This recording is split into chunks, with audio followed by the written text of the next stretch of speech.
اس لیے یہ ٹاپک آج بتانے کی ضرورت پیش آئی کہ ہم اپنی زندگی کے رخ کو جب تک ٹھیک نہیں کریں گے اس وقت تک ہماری زندگی کی یہ پریشانیاں ختم نہیں ہوں گی. ماں باپ خود اپنی اولاد کو پریشان کر کے خوش نہیں ہوتے, اللہ رب العزت اپنے بندوں کو پریشان کر کے کیسے خوش ہوں گے؟ تو وہ نہیں خوش ہوتے. اس لیے فرمایا ما یفعل اللہ بعذابکم ان شکرتم وآمنتم, اگر تم ایمان لاتے شکر کرتے اللہ تعالیٰ کو تمہیں عذاب دے کے کیا ہاتھ اللہ تعالیٰ کیا کرتا تمہیں عذاب دے کے؟ وہ کیوں عذاب دیتا؟ تو اللہ تعالیٰ خوش نہیں ہوتے, وہ نہیں چاہتے کہ بھوکے ننگے رہے بندے, پریشان رہے بندے. یاد رکھیے اللہ رب العزت نے اپنے بندوں کو عذاب کے لیے پیدا نہیں کیا, اپنے بندوں کو ثواب کے لیے پیدا کیا ہے. کیوں؟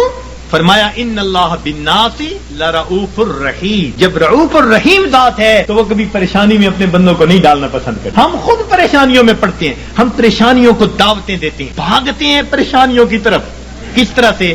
اپنے رب کے حکموں کو توڑ کے, اپنے محبوب کی سنتوں کو چھوڑ کے. کون سا گھر ہے آج بتائیے تو صحیح کہ جہاں نبی علیہ الصلوۃ والسلام کی سنتوں کو ذبح نہیں کیا جاتا؟ الا ماشاء اللہ. نیکوں کے گھرانوں میں بھی کوئی نہ کوئی فرد ایسا ہوتا ہے جو من مرضی کا مالک, نہیں حکم چلتا دوسرے کا, نہیں اختیار کسی کا. آج ہمارے گھر, گلی کوچے, بازار نبی علیہ الصلوۃ والسلام کی سنتوں کی مذبح گاہیں بن چکی ہیں. اور پھر ہم کہتے ہیں کہ ہمیں پرسکون زندگی نصیب ہو جائے. رہنا دریا میں مگر مجھ سے بہر, رہنا دنیا میں اور دنیا کے پیدا کرنے والے کو ناراض کر کے, تو کیسے پرسکون زندگی گزاریں گے؟ ایک صاحب آئے بڑی فیکٹریوں کے مینیجر تھے, آنسوؤں سے رونے لگے. حضرت میں اتنا پریشان ہوں, میں آپ کو بتا نہیں سکتا, میرا خرچہ پورا نہیں ہوتا. بھائی ہے کتنا؟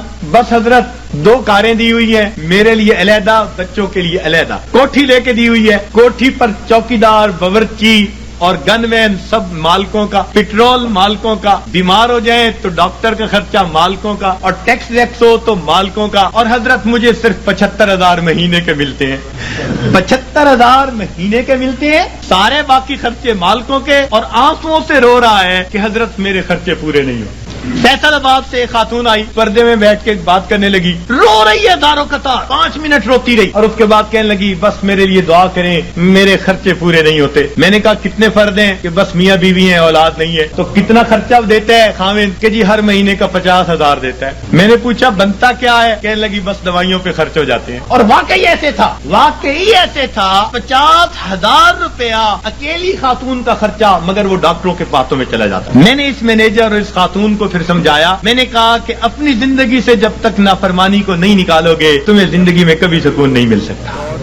تمہارے مال سے اللہ نے برکت نکال لی ہے. تمہارے 75,000 کیا 75 لاکھ بھی ہوں گے تو تمہاری ضرورتوں کو پورا نہیں کریں گے. برکت اللہ تعالیٰ نکال لیتے ہیں. اتنا کماتے ہیں, ضرورتیں اتنی, پریشان. اتنا کماتے ہیں, ضرورتیں اتنی, پھر پریشان. لنگوٹ باندھ کے میدان میں اترتے ہیں. اب اس پریشانی کو تو ختم کر دینا ہے, اگلی پریشانی اوپر سے آ جاتی ہے. پہلی ختم نہیں ہوتی, دوسری اوپر سے, پھر پریشان پھرتے ہیں.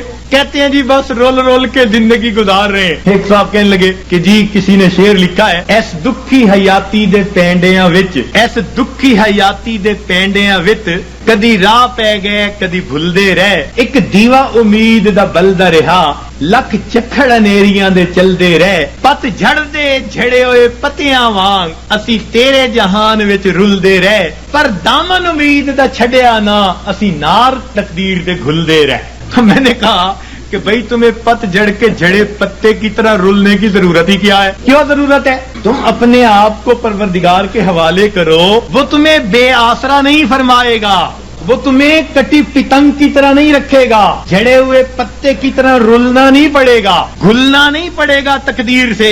وہ تقدیر بنانے والے کے ساتھ اپنے آپ کو نتھی کر لو, پھر دیکھو کہ وہ پروردگار کیسے سکون اور اطمینان کی زندگی عطا فرما دیتا ہے. تو ہمیں آج جس سے بھی پوچھیں, کوئی کہے گا بھائی نے پریشان کیا, کوئی کہے گا پڑوسی نے پریشان کیا, بیوی نے پریشان کیا, اولاد نے پریشان کیا. ہمیں کسی نے پریشان نہیں کیا, ہمیں ہمارے گناہوں نے پریشان کیا ہوا ہے, ہمیں ہمارے نفس نے پریشان کیا ہوا ہے, ہمیں شیطان نے پریشان کیا ہوا ہے. تو دشمن ہمارے 2 ہی ہیں, نفس اور شیطان, اور دونوں گناہ کروا کے ہمیں پریشان کر دیتے. ہم گناہ کرتے ہیں سکون کی خاطر, اور گناہوں سے اور بے سکونی بڑھتی ہے. میر کیا سادہ ہے بیمار ہوئے, جس کے سبب اسی عطار کے لونڈے سے دوا لیتے ہیں. جن کاموں سے پریشان ہوتا ہے بندہ, سکون حاصل کرنے کی خاطر ان کاموں کو کرتے پھرتے ہیں. تو یاد رکھیے کہ گناہ ظاہر میں خوبصورت نظر آئے, اس میں لذت محسوس ہو, اس میں وقتی طور پر اطمینان محسوس ہو, مگر حقیقی طور پر اس میں دل کی پریشانی ہوا کرتی ہے،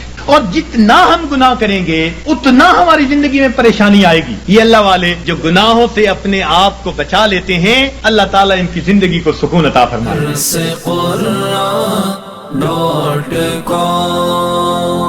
www.darsequran.com